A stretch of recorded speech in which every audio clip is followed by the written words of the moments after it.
Students typically do logical reasoning questions by question stem type.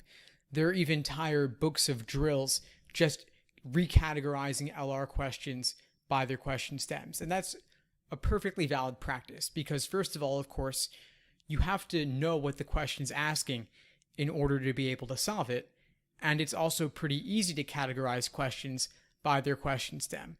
But what if we took a different approach and we categorized each stimulus by its method of reasoning instead? Well, first of all, of course, that would take forever. But it's still a useful exercise to think about.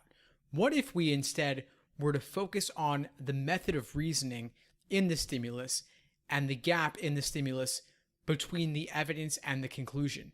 This is a higher level way of thinking about logical reasoning arguments. So let's take a minute to focus on the stimulus. In order to get that LSAT mindset and break into the 170s, we've got to be able to think about logical reasoning questions by their flaws, regardless of question type. We've got to be able to analyze the gap in the argument, again, regardless of the question type. So let's think about a couple of major flaws or gaps we typically see. We'll often see confusion of necessary and sufficient conditions. We'll see correlation causation confusion. We'll see situations where someone confuses what could be the case for what must be the case. These are just a few, of course. There are many more. Now, some stimuli can actually easily be changed from one question stem type into another.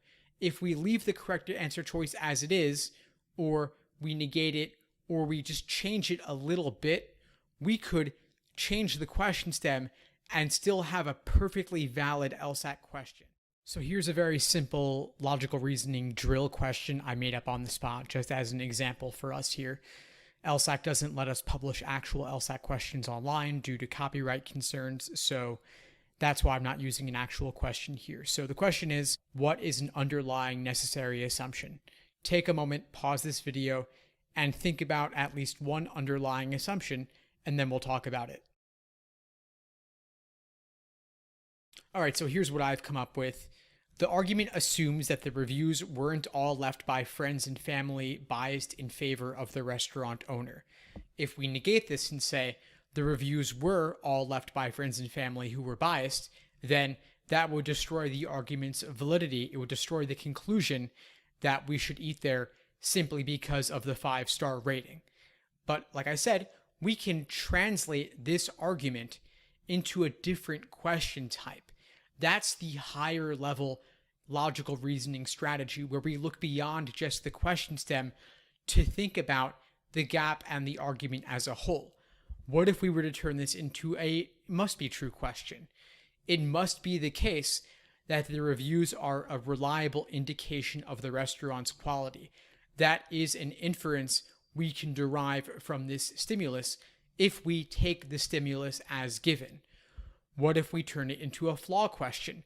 We could say the argument is fundamentally flawed because it fails to consider the possibility that, or it assumes that, the reviews are a reliable indication of the restaurant's quality.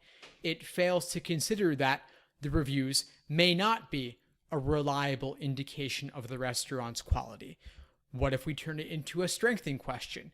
It would strengthen the argument if we learned that Yelp had highly advanced filtering technology to remove any biased reviews, so any that remain are perfectly reliable. What if we make it a weakened question? If we said, on the other hand, that reviews on Yelp are known to be biased and unreliable, that would harm the argument because the argument is based upon the idea that these reviews are reliable or indicative of something, or they're relevant for some reason. We could also turn it into a resolve the paradox question. Let's say the stimulus said, we have this one fact, 5-star review average, but we have this other fact, this conclusion, that we should not eat there. How could it be the case that the restaurant has 5 stars, yet we shouldn't eat there? Well, it would help to resolve this seemingly confusing situation if we learned that the reviews are known to be biased and unreliable. That would help to explain why someone would not want to eat at a restaurant even though it had 5 stars. Of course, There are many other gaps in this argument. Maybe there's only one review on the Yelp page, and so this is not a large enough sample size. Maybe the restaurant serves a cuisine that we don't want to eat. Maybe the restaurant is not located conveniently near where we live. Maybe the restaurant is too popular and we'd have to wait a few hours just to eat there. So there are lots of reasons why this argument might be flawed or might be open to question. What I've given here is simply one example. The reason I give you this example, though, is because I want you to start thinking beyond just blindly applying techniques that would apply to a strengthened question or a weakened question or a flaw question. I want you to think about the reasoning in the stimulus itself and to thoroughly understand any gaps contained within the argument, because that's what it takes to score into the 170s. That's what it takes to see the LSAT from the test maker's point of view. So keep this in mind as you move forward with your LSAT logical reasoning prep.